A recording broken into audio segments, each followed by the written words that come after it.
Hello friends, welcome to Kannan info Tamil. நம்ம இன்னைக்கு என்ன டாபிக் பார்க்க போறோம் அப்படின்னா ரெண்டு முக்கியமான டிஃபென்ஸ் அப்டேட் இந்த வீடியோல பார்க்க போறோம். முதல் டிஃபென்ஸ் அப்டேட், இந்தியாவின் முப்படைகளுக்காக தாபஸ் அப்படிங்கிற ஒரு அதிநவீன யுஏவியை இந்தியா டெவலப் செஞ்சு வந்துகிட்டு இருக்காங்க. தற்போது இந்த தாபஸ் யுஏவி டெவலப்மெண்ட் ஒரு முக்கியமான கட்டத்தை எட்டியிருக்கு. அது என்ன விஷயம்? தாபஸ் யுஏவியை இந்தியா எதற்காக டெவலப் செய்யறாங்க? இந்த யுஏவிகள் எப்பொழுது இந்திய படையில் இணைக்கப்பட உள்ளது? தாபஸ் யுஏவியோட செயல்திறன் மற்றும் சிறப்பு அம்சங்கள் என்ன அப்படிங்கிறது குறித்து பார்க்கலாம். இரண்டாவது அப்டேட், இந்திய கடற்படைக்காக நெக்ஸ்ட் ஜெனரேஷன் மிசைல் வெசல்ஸ் அப்படிங்கிற ஒரு அதிநவீன போர்க்கப்பல்களை இந்தியா உருவாக்கி வந்துகிட்டு இருக்காங்க. இந்த நெக்ஸ்ட் ஜெனரேஷன் மிசைல் வெசல் போர்க்கப்பல்ல ஒரு புதிய வகை ஆயுதம் இணைக்கப்பட இருப்பதா செய்திகள் வெளிவந்திருக்கு. அது என்ன ஆயுதம்? நெக்ஸ்ட் ஜெனரேஷன் மிசைல் வெசல் போர்க்கப்பலோட சிறப்பு அம்சங்கள்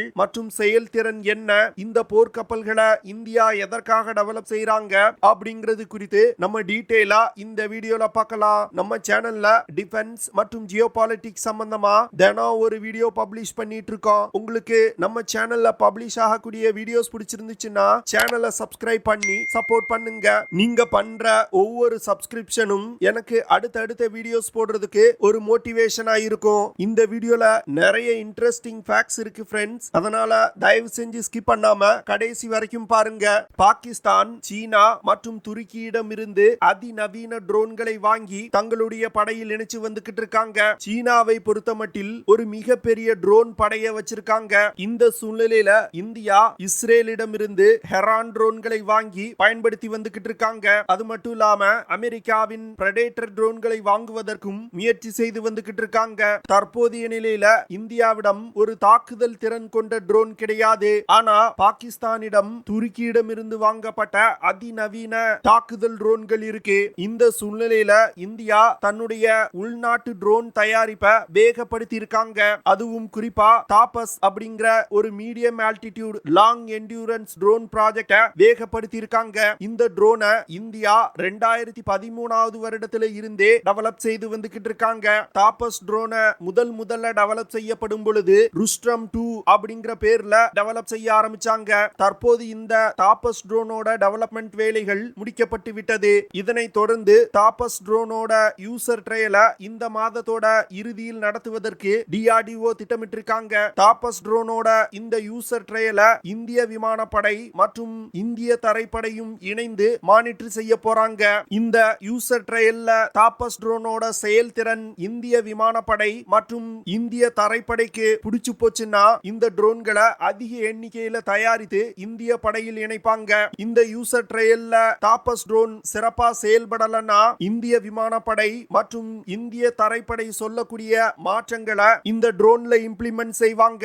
இந்த தாபஸ் ட்ரோனை இந்தியா அமெரிக்காவின் பிரெடேட்டர் 1 ட்ரோனை பேஸா வச்சு டெவலப் செய்ய ஆரம்பிச்சாங்க.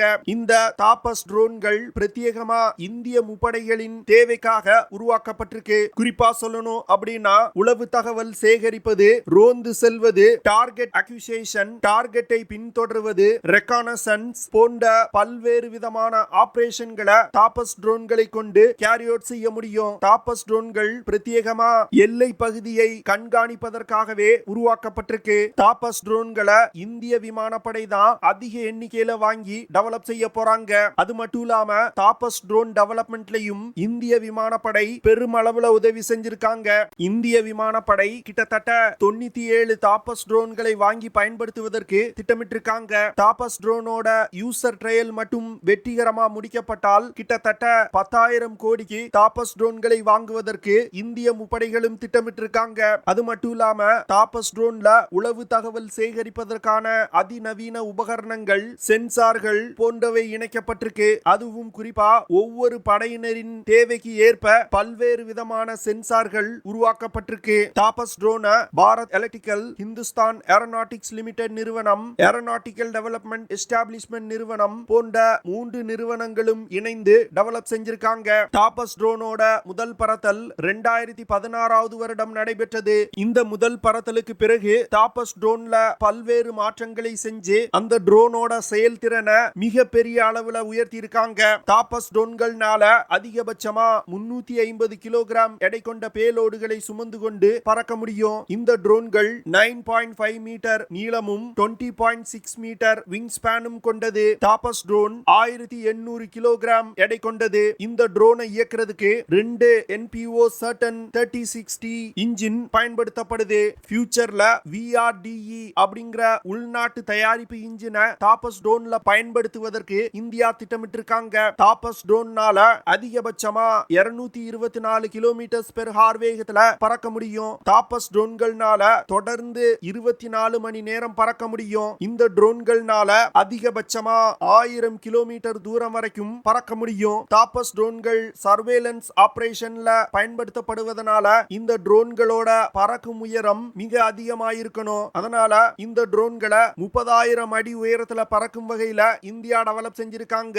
இதனால எதிரிகளால் இந்த ட்ரோன்களை அவ்வளவு எளிதில் கண்டுபிடிக்க முடியாது. என்னதான் இந்தியா வெளிநாட்டில் இருந்து ட்ரோன்களை இறக்குமதி செஞ்சாலும் இன்னும் ஓரிரு வருடங்கள்ல இந்தியா தன்னுடைய உள்நாட்டு ட்ரோனை முப்படைகள்ல இணைப்பதற்கு அதிக முனைப்பு காட்டி வர்றாங்க. அதனால இந்த டாபஸ் ட்ரோனோட யூசர் ட்ரையல் முடிக்கப்பட்டு அதிக அளவுல இந்திய முப்படைகள்ல இணைக்கப்படும் அப்படின்னு டிஃபென்ஸ் எக்ஸ்பர்ட் சொல்றாங்க. அடுத்த அப்டேட், இந்திய கடற்படைக்காக கிட்டத்தட்ட 9,800 கோடி ரூபாய் செலவுல 6 நெக்ஸ்ட் ஜெனரேஷன் மிசைல் வெசல்களை உருவாக்குவதற்கு இந்திய அரசாங்கம் கொச்சின் ஷிப்யார்ட் லிமிடெட் நிறுவனத்திற்கு ஒரு மிகப்பெரிய ஆர்டரை கொடுத்திருக்காங்க.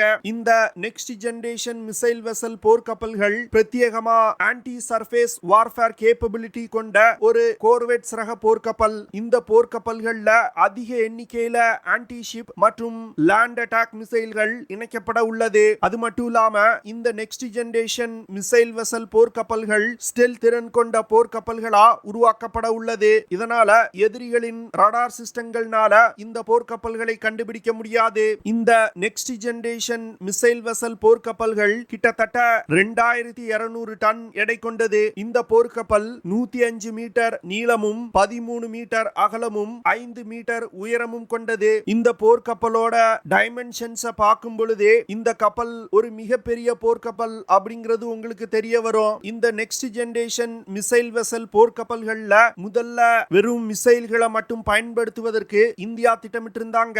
ஆனா தற்போது இந்த கப்பல்கள்ல லாய்டரிங் யூனிட்ஸ் பயன்படுத்துவதற்கு இந்தியா திட்டமிட்டிருக்காங்க.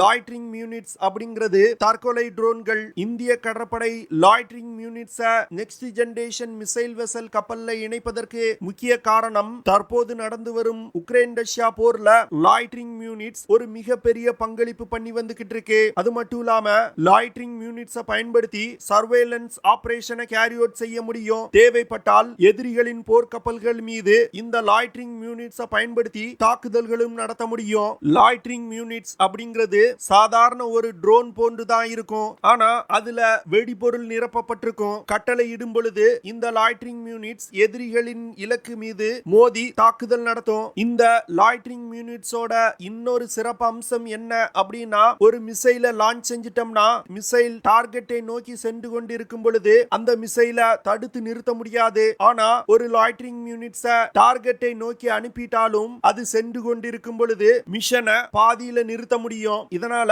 தவறுதலா எந்த ஒரு தாக்குதலையும் நடக்காமல் தடுக்க முடியும். அது மட்டும் இல்லாம இந்த லாய்டரிங் யூனிட்ஸை பயன்படுத்தி எதிரி போர்க்கப்பல் நமது கடல் எல்லைக்குள் வருது அப்படின்னா ரியல் டைமா அந்த கப்பலை கண்காணிக்க முடியும். தேவைப்பட்டால் அந்த கப்பல்கள் மீது லாய்டரிங் யூனிட்ஸை மோதி தாக்குதலும் நடத்த முடியும். இந்த லாய்டரிங் யூனிட்ஸை நெக்ஸ்ட் ஜெனரேஷன் மிசைல் வெசல் போர்க்கப்பல்கள்ல இணைப்பது இந்திய கடற்படைக்கு ஒரு மிகப்பெரிய ஆபரேஷனல் பிளெக்சிபிலிட்டியை கொடுக்கும். அது மட்டும் இல்லாம சிறிய டார்கெட்டுகளை தாக்குவதற்கு விலை அதிகமான மிசைல்களை பயன்படுத்துவதை விட இது போன்ற லாய்டரிங் யூனிட்ஸை பயன்படுத்தி தாக்கி அழிக்க முடியும். நெக்ஸ்ட் ஜெனரேஷன் மிசைல் வெசல் போர்க்கப்பல்களை இயக்குறதுக்கு 2 ரோல்ஸ் ராய்ஸ் MT-30 இன்ஜின் பயன்படுத்தப்படுது. இந்த போர்க்கப்பல்கள்னால அதிகபட்சமா 65 கிலோமீட்டர் பெர் ஹார் வேகத்துல பயணிக்க முடியும். நெக்ஸ்ட் ஜெனரேஷன் மிசைல் வெசல் போர்க்கப்பல்கள்னால கிட்டத்தட்ட 5200 கிலோமீட்டர் தூரம் வரைக்கும் பயணிக்க முடியும். இந்த கப்பல்கள்னால